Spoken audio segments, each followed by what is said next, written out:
Hello, good morning and welcome. Yes, we're back for another Chatbox Business Breakfast Show. I'm David Bell and as always joined here in the studio with Mr. Nick Luby. Good morning, Nick. It's a weird morning this morning. I've been siphoning through all the newspaper headlines. I've been listening to the news whilst out walking my mad Springer Spaniel. And it's... How do I say it? We like the doom and gloom shows sometimes. We come on here, we pick up the news and what's happening, and it's not looking that great out there at the moment. Certainly isn't, my friend. Top of the morning to you. I've only gone and put my heating on. Woke up this morning.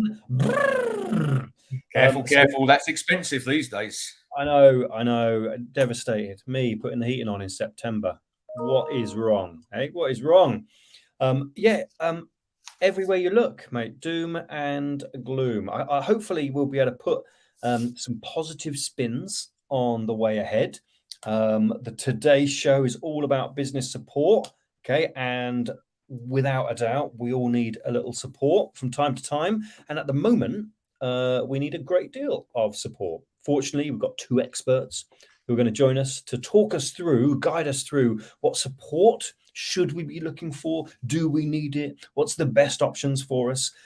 As always, cutting through all the noise to bring you everything you need to know.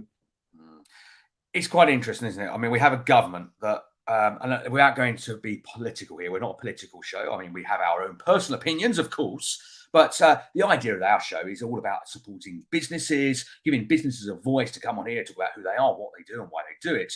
But maybe we should be getting some faces from government on here, people with power and responsibility to tell us what's happening out there. Because I've gone through the newspaper headlines this morning. We're not going to talk about each of these individually, but I'm going to pop up. Here's the Sun, squeaky fun time. $1 trillion was wiped off pensions yesterday. The Metro, let Liz own the moment. I thought this was brilliant. This is all about Rishi Sunak as not going to the party conference and he's decided he's going to let Liz own the moment. Well done there, Rishi. Banks £65 billion scramble to avert financial crisis there in The Guardian. And finally, the last one I picked up. So does anyone have a clue what I'm doing? And, it does worry me. This is a government that's running our country that's supporting us as business owners, and they can't even organise their own stuff. I could use a different word there. They can't even organise their own stuff. And it worries me that they've buried their heads in the sand as well. They're not even standing up and telling us, we've made these decisions because of X, Y, and Z.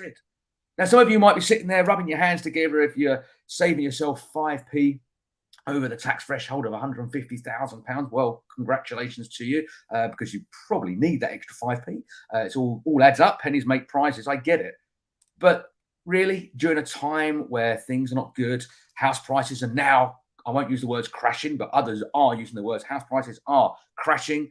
Mortgages are being pulled. Banks are now kind of getting very worried about offering mortgage packages because the market is so buoyant and changing. The energy crisis we know about. We've spoken about that on previous shows. The pensions being hit, as you just saw there on the front page of the tabloids. Interest rates on the up, potentially 6% before Christmas. That's Bank of England rate. That's let alone what mortgage companies will add on top. 7-8% rates possibly. Inflation is on the rise. We know that, and it's not going to be coming down. I have no crystal ball, but I don't think you need to have the ability to look into the future. I think you can see it's going to happen. And recession is looming. And that, to me, is a list of very negative points, but real. And we need to be aware of it because as consumers, it's hitting us hard, or it will be. And as businesses, it's causing shutters to come down. So we've got to support each other now. Businesses, what support is out there? What can we do to protect ourselves and to protect others as well? And the economy. Are we going to have to do it for them? I'll tell you, here's a call out to our lovely audience. All right, get involved in the conversation. So that sounds pretty bleak. All right, that's a long list of stuff that is worrying. Okay, based on the government doing what they think is the right course of action to promote growth. Right, let's get everybody back on track. I don't know how you balance that with inflation and all the other issues, but that's their job. I'd love to hear from our audience how things are looking for you. Please share some good news.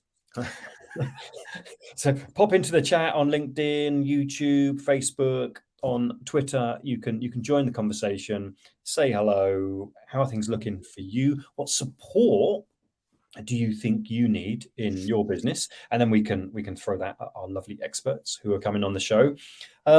Yeah, that's bleak, mate. Right? So it doesn't matter who's in power, what the world looks like. If you look at your business, where you're based, your audience, your customers, you think, well, that's tough. So it's tough for your business, but it's also tough for your clients. Thinking, oh, hold on a minute. Let's say I want them to buy this from me, but they're not buying anything at the moment, not even putting the heating on, let alone buying this stuff or that stuff. Got to be a real tough time. Yeah. But us businesses, we're resilient. Okay, we've battled through the last few years.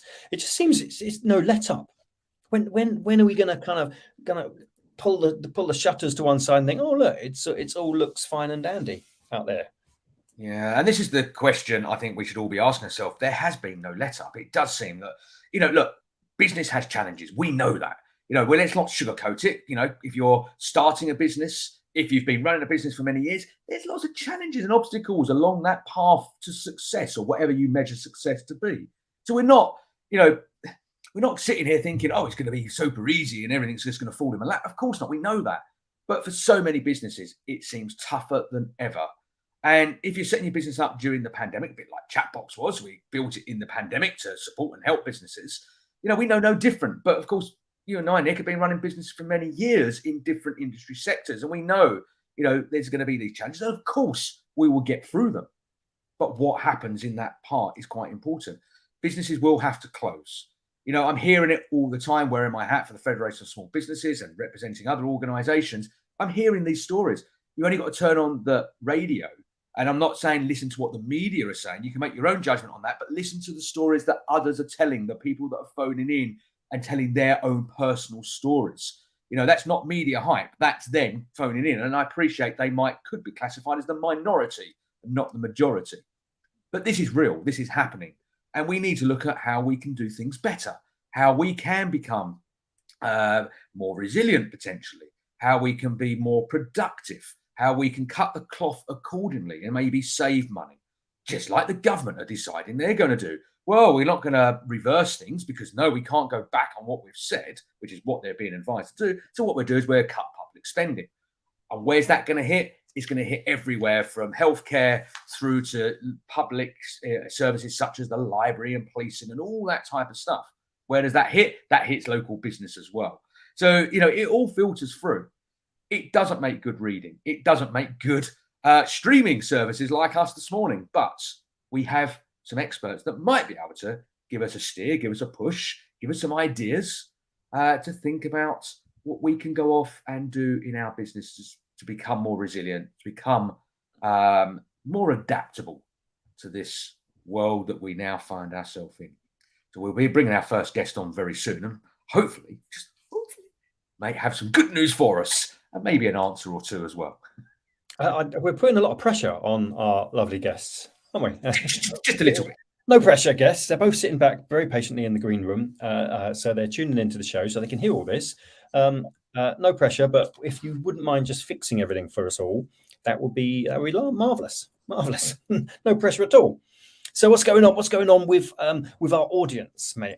Are people commenting? Are they getting involved? We do. We have a comment coming here. Unfortunately, it's not come up who it is. That does happen sometimes. That can be because maybe certain security settings and stuff like that, or it's just a glitch. But morning, guys. We have good news with clients joining Workspace in October. So I know who this is. This is James O'Rourke, Workspace in October. But have to say, overarching atmosphere is everyone is twitchy. Many consumer-facing clients are holding off passing on increasing costs, but don't know how long they can keep it up.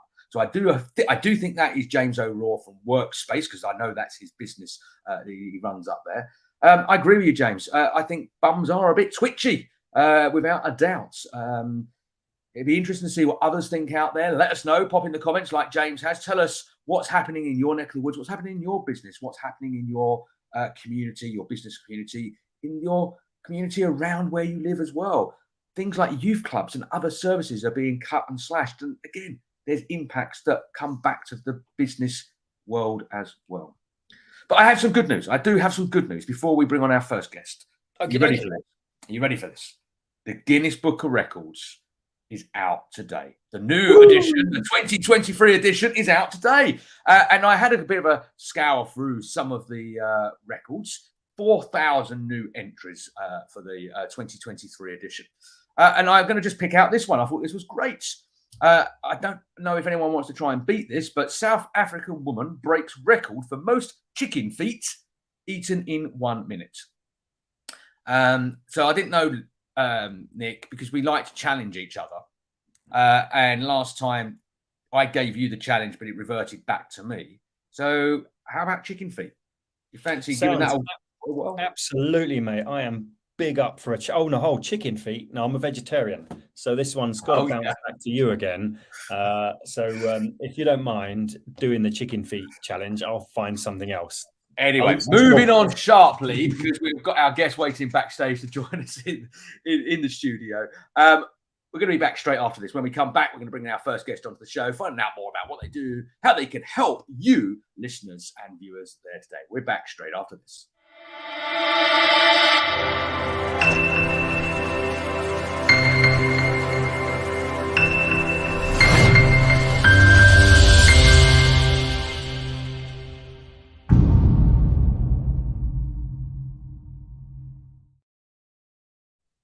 Welcome back, ladies and gents. Yes, fortunately, we've got lovely guests waiting for us in the green room to help us with all things business support. First on this morning, I'm absolutely delighted to invite onto the show the lovely Vicky Huffey.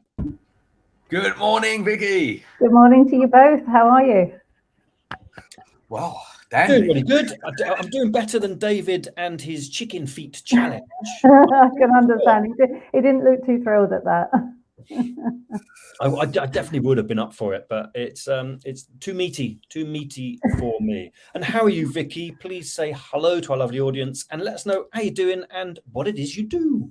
Good morning. I'm doing really well, thanks. I'm a morning person, so this is me in my happy spot.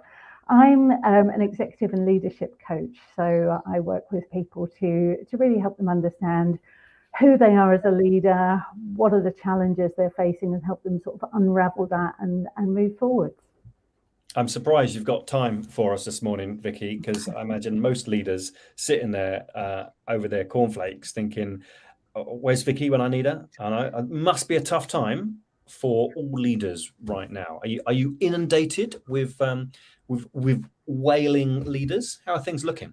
Yeah, I mean, I've certainly seen a lot of the challenges coming through in my clients. You know, it is a tough time, and particularly coming off the back of the pandemic. You know, everybody I think was hoping as the world opened up, you know, some of those challenges that we're seeing today would move away and they could start to get back as, you know, business as usual, and that's just not the case at the moment. It's an incredibly tough time for people. Vicky, do you have a gig working with our new Prime Minister? Because, I mean, there's some leadership required at that level. I hear they pay pretty well. Maybe it's not the money that will float your boat. Just fixing the country is all that's required. But, yeah, that's big. It's a big challenge. When we're talking about leadership and working with, I assume, typically the C-level type management structure, what sort of things do you get up to? So you go into a new client, a new business, maybe small to medium-sized enterprise, whatever that looks like. What sort of things would you kind of look at in the initial stages, and what would you maybe get them thinking about as well? So verbally, when new sort of leaders come to me, I've got a little bit of an echo. Can you guys hear that? Only tiny bit. Oh, okay. You crack on, Vicky. Don't worry. Okay, will do. No worries. Yeah, I mean, invariably when I sort of start talking to someone, there's some real sort of, I would say, typical challenges. But you know, everybody's unique, so their challenges are unique to them. But you know, invariably there are some things that they present with, and some of those might be somebody perhaps newly into a leadership role.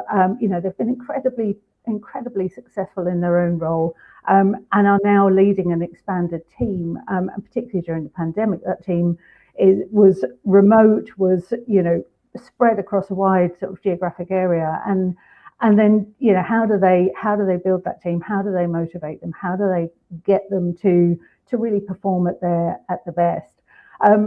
I also see a lot of kind of anxiety and stress management with people at the moment. Touching on what you mentioned earlier, it's, I'm in this leadership position. I'm responsible for the business. I'm responsible for my people.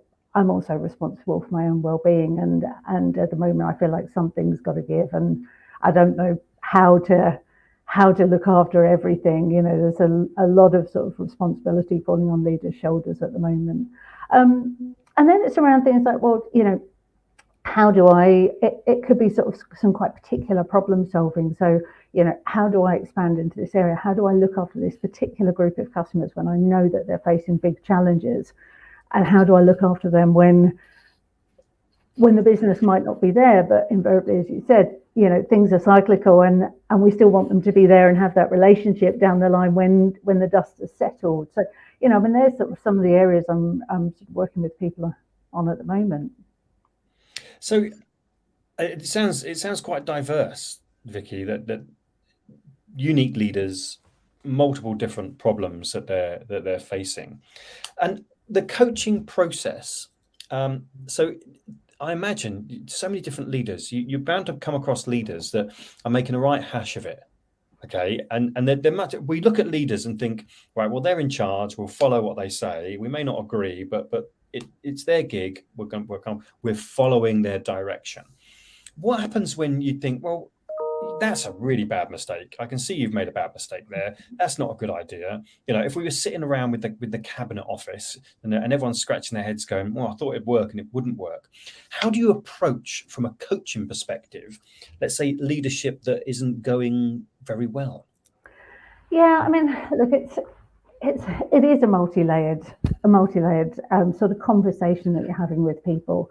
When normally I work sort of one-to-one with people, so it might be that they're actually sitting there thinking, this isn't going well for me, and I can see it's not going well, but I'm not entirely sure what is the best route for me to take to get it back on track. And so much of the leadership conversation is around building self-awareness. It's around what is going on for you in the moment. What are you seeing amongst your team? Where are your strengths in this? What do you need? What are you missing in your leadership toolbox that is really going to help support you in this? Because we're not in this alone, right? There's a whole business that we're working on, or country or whatever, that we can actually reach out to and actually start to draw on other people's strengths. So yes, we might be the person in charge, but actually it takes a village to raise a child, right? So it's so much more than just that individual person. It very rarely does it fall on that one person to make those decisions. So the conversations I have around are, kind of what are your strengths? What are you really strong at? Who have you got in your team that can help support you? And perhaps some of the areas that, not necessarily weaknesses, but they might take you more energy. It could be that you're very outcome focused. So what are we trying to achieve here? But less around the kind of people development. Well, who in your team is really good with people that you can work with to kind of develop some of this sort of processes and structure in the business? So it really is multi-level, multifaceted. Yeah, I read a fascinating book many years ago now, and it's one that does always stick with me. But many people will know Robin Sharma, a very good leadership coach and expert, and he wrote a book, You Don't Need a Title to Be a Leader. And obviously you're working with that C-level, the real top-end decision makers, giving them then kind of the skills and also opening up what they've already got. But it's very true. We've got people all through, an organization, right down to, the caretaker, the janitor, however you want to refer to them, to, the sales team, etc. It's really important that everyone embraces leadership at a level, and understands that everything they do can make a difference. Yes, we take it from the top downwards, but everyone is integral to decision making, the right decisions, responsibility for themselves, their own well-being and well-being of others as well. Do you kind of get involved with that team element, or is it typically just at that top level? I Hope they do. filter it down. Yeah, absolutely. I mean, there's always a team element to it, because you can coach the individual, but ultimately they've got to go back into that business, and they've got to function in that environment. So there is always an element of a team in that, and coaching an individual can be looking at, well, who are your stakeholders? Who do you really need to engage in this process? What, from a leadership perspective, which of your teams can you not afford to fail? Which, if you were to focus on really sort of increasing their productivity, would have the biggest impact on your business. So there's always that element of team to it.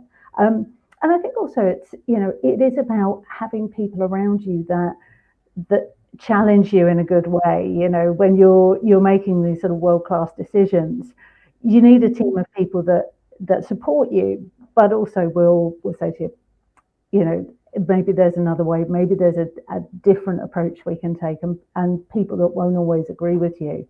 As a leader, it's very easy to surround yourself with people that are like you, whereas that diversity of thinking is particularly important in today's environment. I think that's very, very powerful, Vicky. It's never been more important, that diversity of thinking. Certainly after the last couple of years, how do you cope during the pandemic? How does our business pivot? That's not just a one-person decision. That's everybody on board. I think organizations right now are experiencing or struggling with what does it look like now, because business has changed. I wanted to touch on Hong Kong. A pandemic, Hong Kong, a business that needs a serious pivot. How did you get involved in that? Because that seems like a long way away during a pandemic. And what did you need to change the direction of that business? Yeah, so just to put a bit of context, I mean, I lived in Hong Kong for 10 years, and the last 4 of those were running a lifestyle boutique, lifestyle media company. And we were solely focused on the Hong Kong market.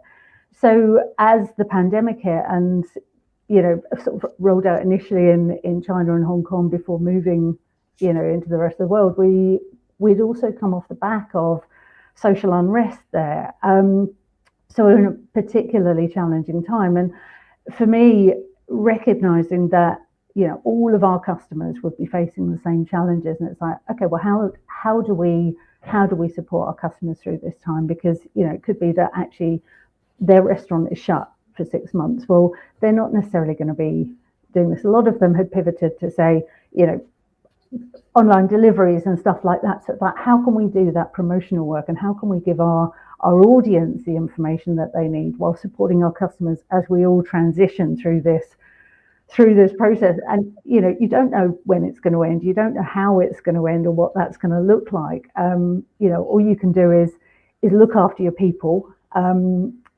have those conversations with your clients and understand where they're at, and then really kind of work on it together to think, well, how do we continue to get that information out to our sort of mutual audience as we process through to get to the end.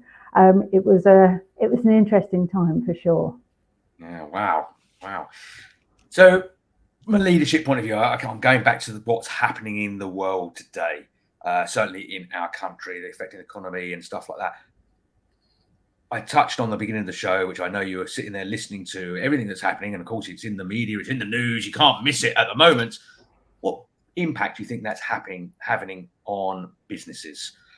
Maybe the type of businesses you're working with, maybe businesses that you're aware of, maybe you network with, you speak to. These are big effects that are going to have probably dramatic outcomes. What are you seeing? What are you hearing? Are people scared? Are people worried? Are people just like, it's a bump in the road, we'll get over this? What are you seeing out there? Yeah, I mean, I'm seeing sort of both, really. I mean, there is people that, like yourselves, have been in business a long time. There is I suppose, an element of pragmatism about it, in terms of, whilst we haven't been in this particular situation before, we have been in similar kind of challenges before, and we know that we can get through them, particularly from a larger scale business. For the smaller businesses, a lot of what I'm seeing is is the anxiety around, well, how do we keep our business going? How do we keep paying our people? How do we really, make sure that we've sort of streamlined our business as much as we can? And then aside from that, the actual, very personal leadership conversations are around, this is really tough. How do I build my internal resilience so that I can still keep turning up every morning and face the challenges that day will bring me? And that's huge at the moment. That part of, going into a board meeting and having to have challenging conversations, or talking to your team and knowing that the people you're relying on to deliver this have also got massive challenges with the cost of living crisis. So that personal resilience and personal kind of challenges that people are seeing are probably one of the biggest conversations I'm having at the moment. That makes a lot of sense. So we focus on, our audience predominantly is, it's businesses, it's small to medium enterprises, it's startups, his business advice and suggestions. But it's too easy to forget that most businesses, if you employ even a single person, they at some point, they've got to go home and they're facing all sorts of other issues. And very difficult to turn up to work not carrying all of the stresses and strains that are going on the home front. And I imagine that is it's even more intense for leaders, because they got a load of people and they're all struggling. And I guess the leaders, to a degree, have got to kind of just rise above all that. Do you find leaders are becoming more, let's say, overtly vulnerable? Can they show themselves to be vulnerable, or is it stiff upper lip, we can do it? How does it look out there, vulnerable or not? Vulnerable, I think that's a good thing. I think the days of stiff upper lip, and don't get me wrong, you do need an element of that, right? You need to, sometimes you need to just power through. But invariably, what I'm seeing now is people needing to be vulnerable, needing to connect with their staff, having that ability to have the conversations that need to take place, that openness, that vulnerability, and that warmth and empathy. And I think a lot of that started to come in through the pandemic anyway, when people realized that it's like, actually, we're all working from home and I'm just talking to someone on a screen. So a lot of that small talk has gone. Actually, I need to change my leadership style now to be able to connect with my team in a different way. And I think this is really kind of a continuation of that. It's getting to know your staff better in a remote setting and being able to have the conversations that matter. Yeah, absolutely. And I couldn't agree more with those last comments. We're running out of time. It always happens when we have great guests in the studio and we're having great conversations. I always like to ask our guests, because we're compiling our book, which will be coming, we're hoping to get it out in the very early new year, where we're going to be collating lots of top tips for business owners. And we're probably end up with a couple of editions because we're getting so many top tips coming through. If you are out there actually and you want to donate a top tip, then you can email it across to us. I'll give you more information about that shortly. But Vicky, two things. What would be your top business tip? Maybe it might be on par with what's happening in the markets today. Maybe it might be something that you learnt and experienced over time. But what would be your top tip to our listeners and viewers today? Let's say from a business perspective, because so many of my clients across a diverse business, personal. Absolutely.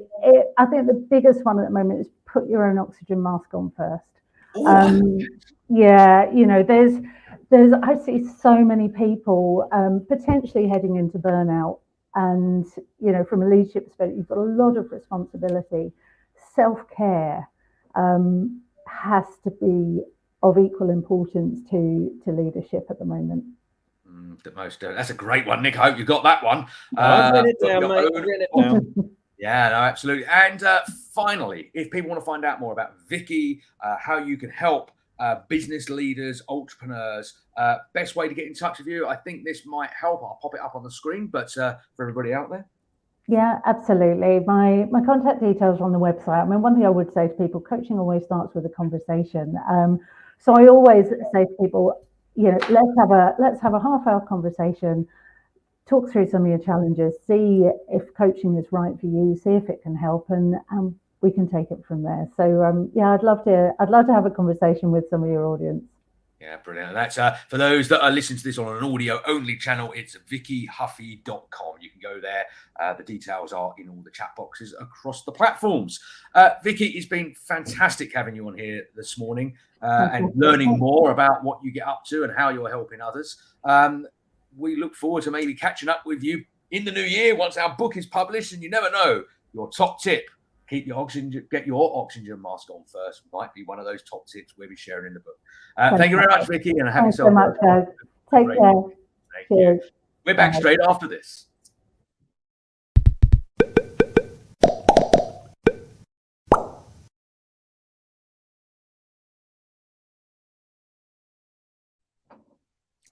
Brilliant, mate. Brilliant. And what a lovely offer. A free 30-minute discovery call with Vicky just to explore what coaching is all about. Will it be of value to you? Amazing. And some big messages coming out there. Empathy, conversations, connection, problem solving, self-awareness. Brilliant. So ladies and gentlemen, book yourselves, on the website, book yourselves a discovery call with Vicky, have a conversation, and just see where the value is for you. It looks like coaching most definitely the way forward, mate, all the time, let alone during turbulent times. Fantastic. Thank you very much. Guest number 1. Yeah, absolutely. Yes, good morning to Laura Northeast over in Chelmsford area, Writtle, I believe, and to your daughter as well, Lucy. So good morning to you. Hope you are well, and thanks for tuning in this morning. A great advocate and, of course, someone that's been kind of supporting the show from the early outset, friend of the show, as we like to refer to them as well. So thank you very much. If you do want to think about getting your top tip in our book that we're starting to compile slowly amongst the limited time that we have, we'd love to hear from you. You don't have to come on the show and be one of those people donating a top tip. You can drop us an email, and the best way to do that is to go to our website. You can do it via our website. There's a contact page on there, or you can email us at hello@chatboxproductions.com and just ping us an email saying my top business tip is, and you never know, we might then pick that up and utilize that. There will be a form coming on the website dedicated to your top tips as well. So that will be launching, I think, next week. We'll have that up and running. So, yeah, exciting times. A book with top tips from leaders, entrepreneurs, people with experience and knowledge, or have been there, done it, or maybe just learnt the hard way when things don't go to plan. I love a top tip, right? Because it very simply, easy to deliver, right? But makes you think. Makes you stop and think, how do I apply that to what I'm going through right now? These great. I'm loving them. I'm writing them all down. So we've got plenty, but it would be great for our lovely audience to get involved and say, yeah, I want a piece of that book. Let me in. Here's my top tip. Brilliant. Yeah, absolutely. Quick shout out for Monday. Nick and I are off to host a conference at Anglia Ruskin University in Cambridge. It's open to everybody if you wish to find out more. Here is the information up on the screen there if I lean out this way. So it's on Monday, the 3rd of October. Nick and I will be there hosting the day with some great speakers who will be sharing some great topics and really entertaining us and educating us as well. It's a full day. There's a pitch, fireside chats, and there's a pitch in the afternoon where we'll be hearing, I think there's about 6 or 7 pitches who are pitching for investment and money as well. But you can go to the website. I'll pop that into the chat as well, but it's neurogether.com, and you can sign up and find out more about that. Looking really forward to that, Nick. It's kind of one of our first back in the live world since kind of the pandemic has officially ended until probably next week, because it'll probably be something else that will get in the way of businesses as things do. Yeah, really excited, mate. Neuroscience, entrepreneurship, so much to learn. There's neuroscience is massive, right? It's absolutely massive. The more we learn about it, the more we can then explore how do we use that in our business. Is there a business based on the latest kind of neuroscience thinking? So much going to be talked about during that conference. going to be great, mate. And we'll keep it all flowing. You know, you and I, mate. We'll keep it all bubbling as we always do. Yeah, no, absolutely. Well, it's that time, 8:35 in the morning. If you're waking up with your cornflakes, maybe munching on your toast with peanut butter and jelly, we are coming up to the second part of the show where we're bringing our next guest on and finding out more about how they're helping and supporting businesses in this turmoil time. It's a very different place out there at the moment. But, well, we're back after this, and we're going to bring our next guest on the show and find out more about them and how they can help you.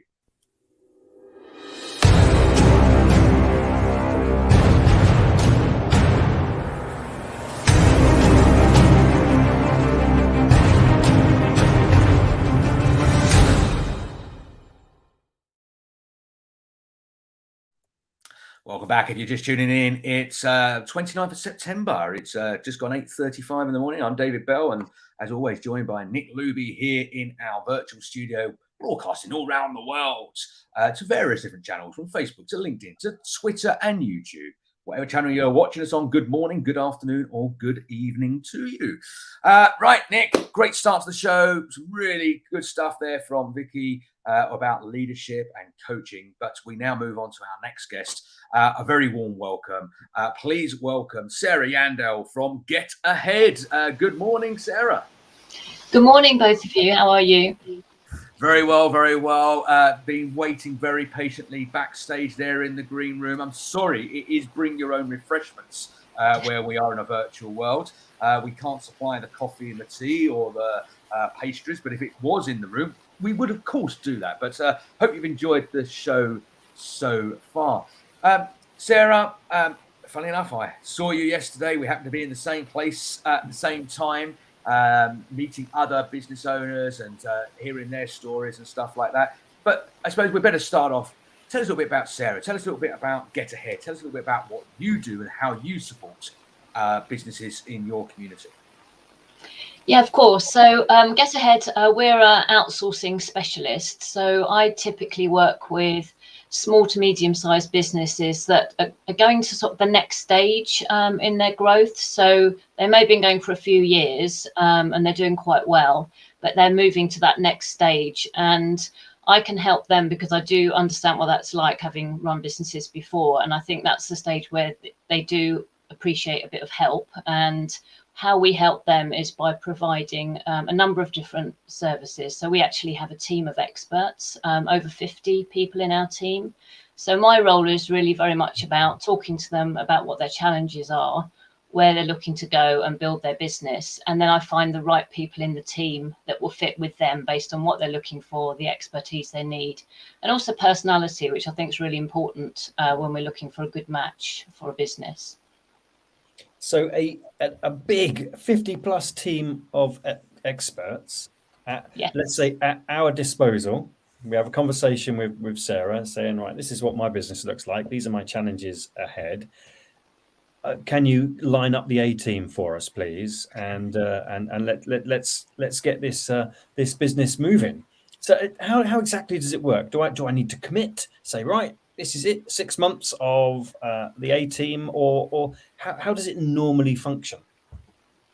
Well, we work on a very flexible basis. And as we've been talking about this morning, that's even more important, I think, at the moment. A lot of business owners don't want to commit to long-term contracts. And we've never insisted on that, actually. Our business model is very much about flexibility. So because I'm there as a facilitator, I can bring people in as and when they need them. So it may be that they need a little help in one area of their business, and that might be a one-off project, for example. But then from that, they realise they also need a bit of ongoing support in a different area. And then I can bring someone else from the team in to work with them, maybe a couple of hours a week or whatever they need. And again, that could be for a few months, or it could continue for some time. It really depends on the client. So that's sort of one of our major advantages is, I think, the flexibility of it. Question. Do you have a dynamic duo chat show in your 50 currently? Because if not, we could fit that and make it 51. I think we could do a fantastic... There's a conversation for another day, of course. I was just kind of being a little bit cheeky there. But so in these 50 experts, let's call them. I appreciate they might not be individuals, they could be smaller companies, etc. What kind of things are in there? I mean, my assumption would be from marketing to sales to finance, the kind of run-of-the-mill normal stuff that we'd probably expect. Do you have anything a little bit different and dynamic in there, like a duo that do a breakfast show? Well, we're always looking for new things to offer. I mean, business development is certainly something that we found a lot of demand for. So we do have a small team that we work with who we white label, and they support clients on that side of things. But yeah, as you know, David, I do a lot of networking. So part of that is obviously looking for people who might need support, but also looking for people who can offer support. So I'm kind of the in-between person, always looking for different options and possibilities in terms of how I can help in all different ways, really. So, Sarah, to be that in-between person, that facilitator, saying, let's have a look at your business. Here are some suggestions of what you might need. You must know your way around a business. Now, I understand you have background in the travel industry, and you also have an MBA. Right, so you know a business. I haven't got an MBA. Right, what am I missing? What do you learn in an MBA? Because I've not got one. Well, it's interesting actually, because I before I did my MBA, I worked for I set up a business unit for a travel company, and I learned a lot on the job, and I learned a lot about people, and I think that's one of my main skill sets is people management. But I didn't really understand too much about the finance and economics and that side of business. So I took a year out from my career, did my MBA full time, which was quite a major thing to do. And like it was an all round experience, and I think it just filled in a lot of the blanks in my, having learnt on the job. A little bit more of the theoretical side of things, and just standing back and looking at different industries. And I mean, the finance and that side is, it's still challenging, and it changes all the time, and at the moment particularly challenging. But having a good understanding of it for a business owner, I think, is so important. Yeah, no, it is. And like Nick, I don't have an MBA, so huge congrats on that. In fact, I kind of left school and went straight into running my first business. So we talk about learning on the job. I always use the saying, every day is a school day, regardless. And I've been running business now 7 years. Every day I'm learning something new. Every day I'm having a conversation with someone that inspires me or gives me, food for thought and stuff like that. That's what life is about. And that's the interesting thing about running a business. You don't know it all.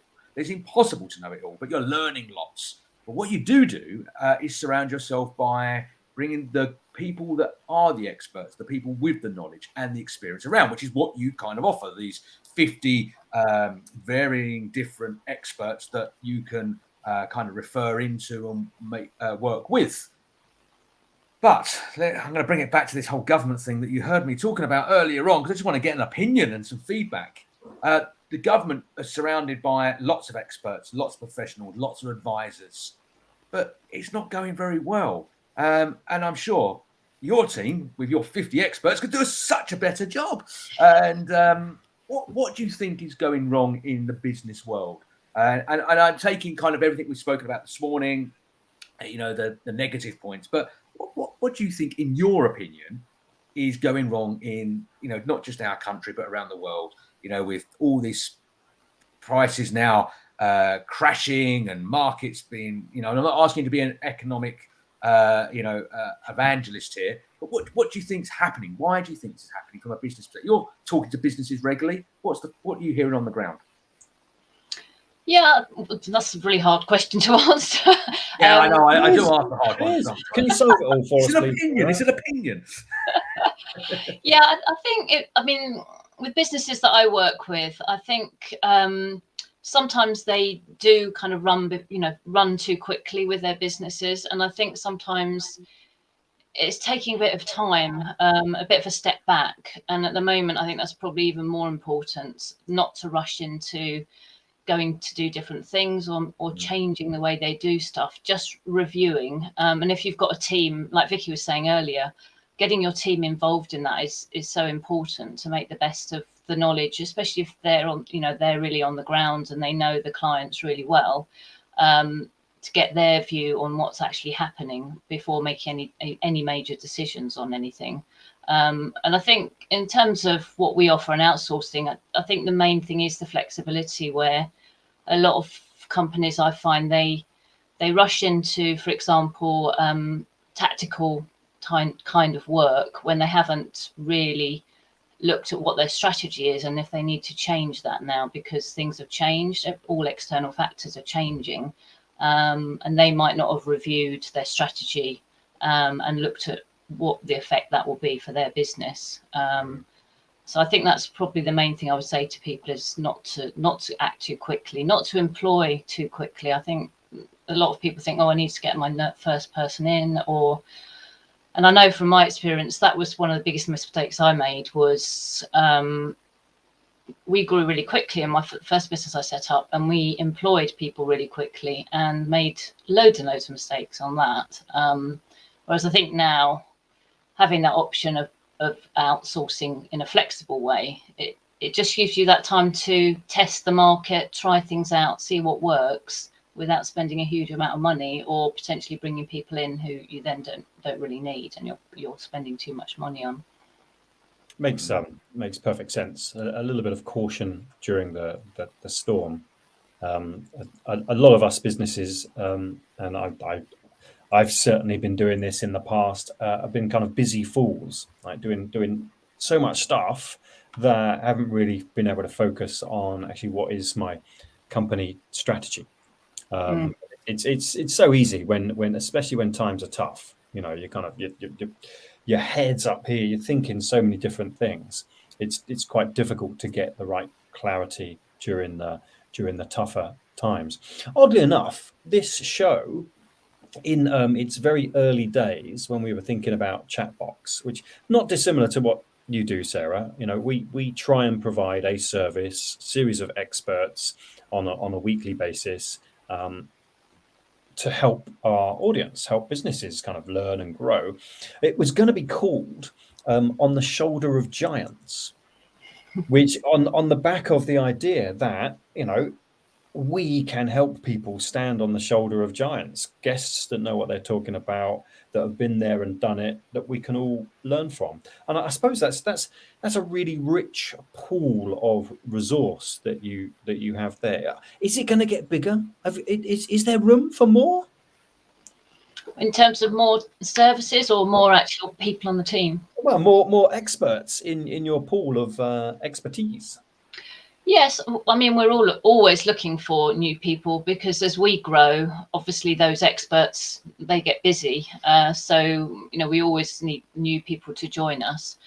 So we're always looking for anyone who's got skill set that they can offer to a small, medium-sized business, and would be interested in working with us. So, yeah, definitely. Yeah.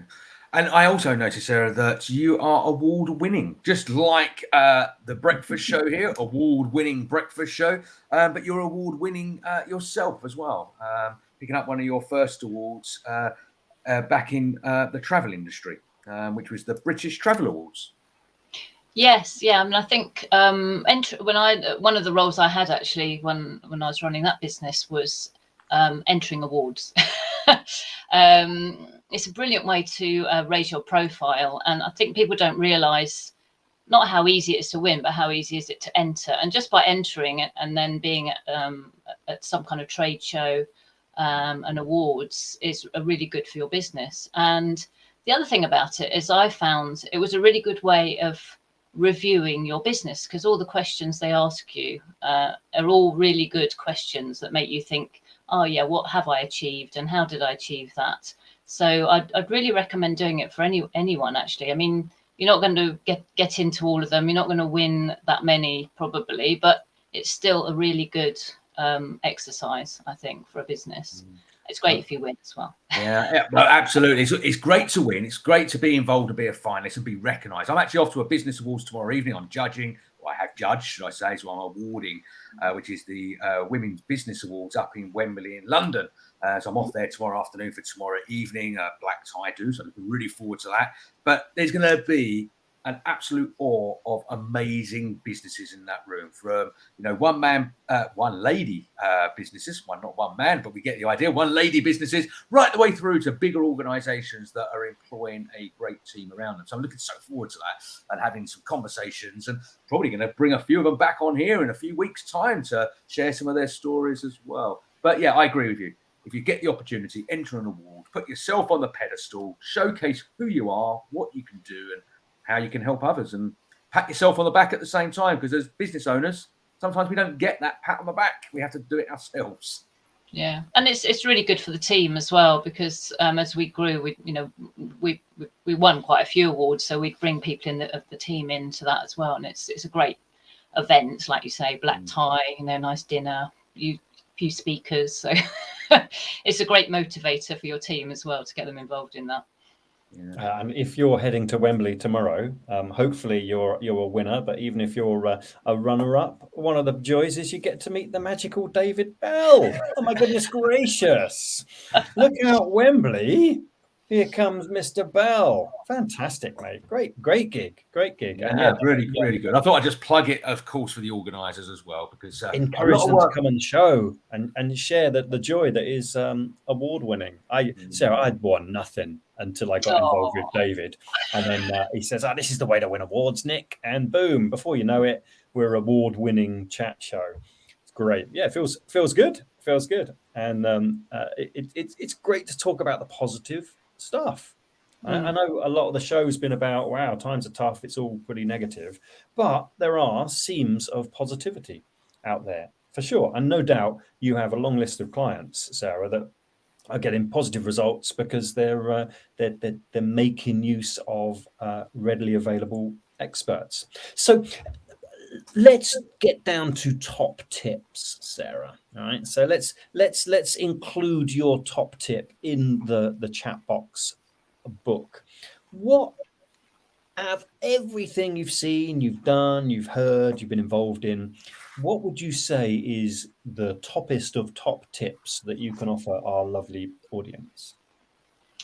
Well, I think it's probably something I touched on before, which is not to move too quickly. And I've found that very much with small businesses that are looking to grow, they think, we need to do marketing, we need to have a website, we need to do a newsletter, we need to be on social media. And there's so many people I've spoken to that I've just said, hang on a minute, why do you want to do those things? What are you actually trying to achieve? Who is it that you want to market your product to? Because I think sometimes there's not enough thinking before the doing. So my top tip would be to do a lot more thinking, especially around marketing, before spending any money at all. Think before you do. I mean, I'm always happy to talk to people about that before suggesting they spend any money. And we've got a lot of marketing strategy experts in our team, and we'll often do an hour or two strategy with them initially, and then let them give them some time to think about what they really want to achieve out of it, and then make some suggestions around what they might want to spend their money on. So yeah, that's my top tip. Brilliant. Great top tip. Absolutely. And if people want to find out more about Sarah, if they want to find out more about Get Ahead, how do they get in touch? I can help a little bit. Yeah, well, we've got a website. I haven't mentioned it in this call, but we're actually a franchise. So I run the Get Ahead franchise for Suffolk and Essex. We have other franchises around the UK. We've just got our first franchise in Ireland, actually, a lady based in Dublin. So that's really exciting. So getahead.va.com is our website. I've got my page on there all about me. And we've also got a page there about the team. So if anyone's interested in joining the team, there's a link on there. And there's lots of information about what you could do if you're interested in joining the team. So that would be great to have a look at if you're interested. Brilliant. No, that's absolutely fantastic. So yeah, have a look at the website, getaheadva.com, and you can reach out to Sarah, have a conversation and find out how she can help you with a massive toolbox of experts that can help you move your business to the next level and support you on your journey. Sarah, it's been great having you here on the Breakfast Show this morning. Thank you very much for joining us. No doubt I'll see you somewhere very soon, out and about on the road. Thank you very much, David and Nick. Thank you. Bye-bye, Sarah. Thanks, Sarah. We're back straight after this.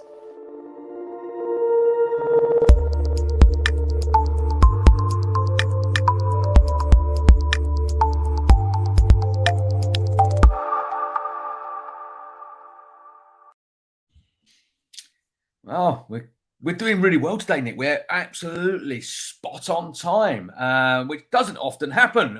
Sometimes Very unlike us, mate. Goes Very a bit unlike here and us. a little bit higgledy-piggledy, but somehow we've managed it really, really well. Two great guests, loads of content, loads of ideas, loads of top tips, loads of information, and two experts in their own fields as well. Great to have them on here sharing this morning. Yeah, and I think it really does it just addresses a lot of the stuff that we started off talking about. You know, there's a lot going on. There's a lot of negativity out there. There's a lot of businesses struggling. And James's comment, you know, a lot of people are holding back, putting their prices up because they don't want to be seen to be, you know, raising prices when everybody's struggling. But that can't continue forever. So I think businesses are really kind of working away in the background, doing their best to kind of keep on top of all the troubling times. And yeah, there's people out there that will help, you know, even if it's just a conversation with someone who knows what they're doing or seen there, been there, kind of knows which direction to point you in to assist. And as Sarah said, you know, business development is kind of really kind of key at the moment. More clients definitely helps when times are tough. So there's lots of assistance out there. Not only our show, of course, but lots of assistance, lots of people you can talk to. And it'd be great if we help get those conversations flowing. Absolutely. And we are the show of conversation. That is what we engineer and what we do here. And we encourage everybody to have that conversation. You know, reach out, pick up the phone, maybe call a couple of your business acquaintances, friends, whatever you will class them as. Give them a call, find out what they're up to, find out what they're doing, find out if there's anything you can do for them or they can do for you. Keep the conversation flowing. It's really important when, you know, times are a little bit tougher than usual, that we support and help each other. And I suppose that's kind of the message today. It's all about communication. It's all about support and helping and supporting each other. Fantastic, man. I think there's the challenge, lovely audience. So at some point today, pick up the phone. All right, you've got enough emails, don't worry about those. Pick up the phone and ring another business that you know of, another friendly business, to have a chat. How are things going? What are you up to? What are you doing in these troubling times? You might you kind of reforge that relationship, and you might learn a thing or two from each other. And before the day is out, don't forget to read your meter. Right? Yes. Get your pen and paper out. Read your meters before the 1st of October, just in case your energy provider is going to hit you with an estimated bill. You don't want an estimated bill when times are tough. Read your meters. And let them know exactly where you stand. Yeah, absolutely. And of course, if you've got a business and meters there, do the same as well. Not just in the personal capacity. Make sure you're protecting and looking after your business. That's it. We're 1 minute before the hour. On time for a change, which is fantastic. We're back next week, as always, here on Thursday mornings, 8 a.m. to 9 a.m. Next week, we've got two great guests yet again joining us in the studio, sharing their stories. It's going to be really, really great. Our guest next week is Professor Alan Barrell, been on the show a couple of times in the past. And we're going to be talking to someone that does neurocell replacement. So they, you know, it's kind of quite scientific, well above my understanding and pay grade, but that's what it's about. It's about learning, education, and finding out more. So, yeah, we're back here next Thursday morning from 8 a.m. From me. Bye-bye. Cheerio.